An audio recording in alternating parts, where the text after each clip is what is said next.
Hello everybody, welcome back to another video. So today we're going to be looking at 10 abilities that you may have not known existed in League of Legends. Now I know you're not used to hearing my voice or any sort of commentary on this channel, but with that being said, let me explain a little. So this channel has been through a couple different things. We've thrown out text-based videos, we have thrown out less text-based videos, and we have thrown out no text-based videos. We have even tried robotic voices. We are trying everything for this channel and we're hearing your feedback. The truth is, you guys aren't exactly impressed, which is fine. All we can do is experiment, all we can do is try, so this time we're going to be trying my voice, my commentary, and hopefully a presentation that's a little bit more professional. With that being said, if you still do not like my commentary or the presentation, or maybe you just don't like the base idea of the content, then just let us know in the comments below. We're hearing your feedback, we're trying our best to improve, but with all that being said, let's actually get straight into the video and hopefully you guys just enjoy it. With the first ability, which is actually Paranoia, which was on Fiddlesticks. This was a passive and it read that Fiddlesticks' mere presence is enough to cause fear in his enemies, causing them to miss their attacks. Enemies within the aura have a chance to miss on each attack.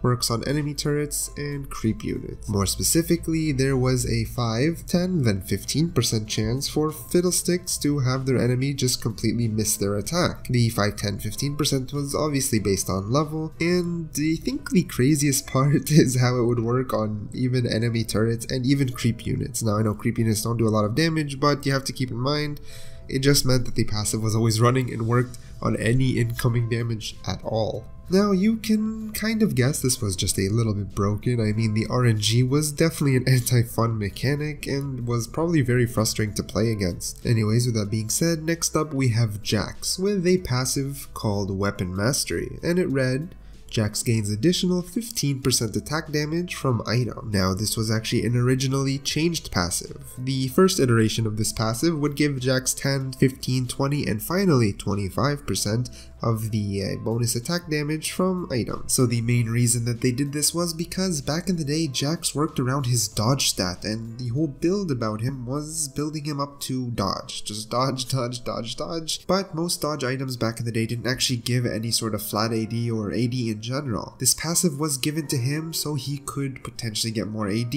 so one item could hopefully, you know, replace instead of buying 2 items, so he had more slots to get the dodge mechanic. It was later reworked to Equipment Mastery, which gave him flat health based around his bonus AP and AD stats for the item. This made sense, but we eventually know that dodge was removed from the game and filtered out. It was then later remade to the passive we now know and love, sort of, till today, called Relentless Assault. With all that being said, next up we have Twisted Fate and a passive called Second Sight. It reads, Twisted Fate grants the second sight to his allies, increasing their chance of critically striking by 3, 4, and 5%. Now the thing was that this was a global passive scaling with levels. This meant that everyone on his team had a flat increase of critical strike. The thing is that any OG player really knows how insane Twisted Fate was back in the good old days. But with all that being said, his passive was still pretty overlooked despite the fact that flat critical percent is actually a really significant thing. It could cause a huge impact only based around luck. This was of course an anti-fun and unfair mechanic because it was more RNG, more luck, more just random stats. This was of course later changed. It was changed to loaded dice, which had a global effect that gave additional gold to every unit killed. If it was just a fair match, let's say 2 teams going head on even, no one's snowballing, no one's going crazy, it was just 5v5, everything is still basic, just laning, just CSing. This means inevitably, like it or not, the team that had Twisted Fate would get a gold lead just by playing even because of the additional gold everyone had for each unit killed. This was of course problematic to the core fundamental of League, and it was later changed to the effect only working on himself and not teammates globally. Next we had a passive from Teemo called Eagle's Eye. Well, this was an interesting one. Teemo's eyes can see far into the distance, his sight range is increased. Yeah, it's weird, it's definitely a weird one. They just gave Teemo the ability to see further than everyone else in League of Legends. Now if we think thematically, it actually makes perfect sense. He's this sort of scout leader type of character with that sort of theme. This idea of being able to see ahead to lead his team Makes perfect sense, to be honest. However, no matter how we slice it or look at it, it was overpowered as it just broke a very core fundamental of the game, which is sight. Everyone's supposed to have the same amount of vision.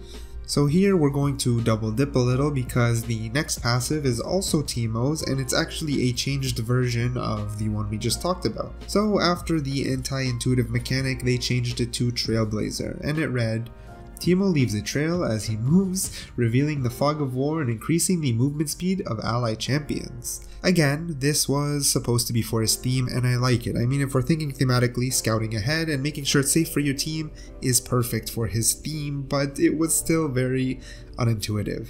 It eventually led them to changing it to what we know today of that little Teemo completely turning invisible when he doesn't move for a certain period of time. Next up, we have an ability. Not a passive, which I know, very impressive, and it was actually even a toggle, which is, I know, even more impressive. But the toggle triggered a passive, so we're still kinda talking about passives. Regardless, it belonged to Rise, and it was called Mana Leech and Arcane Mastery. It was kinda two parts, it had two different effects. Mana Leech caused auto attacks to steal a % mana on hit.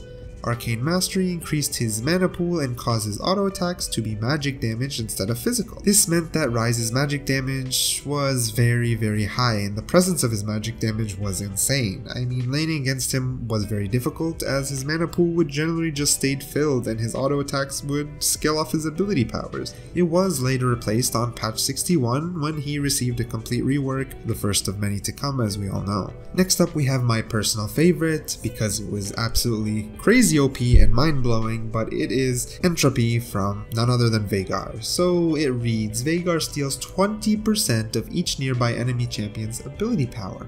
The amount stolen per target cannot exceed 5 times Veigar's level. So it does sound OP because it was utterly overpowered, but it originally did something different. Well, it did the same thing, but it happened differently. So originally what would happen is Veigar would auto attack and it would give a % of ability power back to him, maxing at 5 times, scaling all the way to 20%. So I could auto attack, steal a %, auto attack, steal a %. Once I did it 5 times, I had 20% ability power. However, auto attacking on Veigar was deemed unintuitive for his kit, which makes sense, but Riot's solution didn't make sense. It was later changed so Veigar would only have to auto attack once and immediately steal the 20%, non-stacking of course. It's insanely overpowered.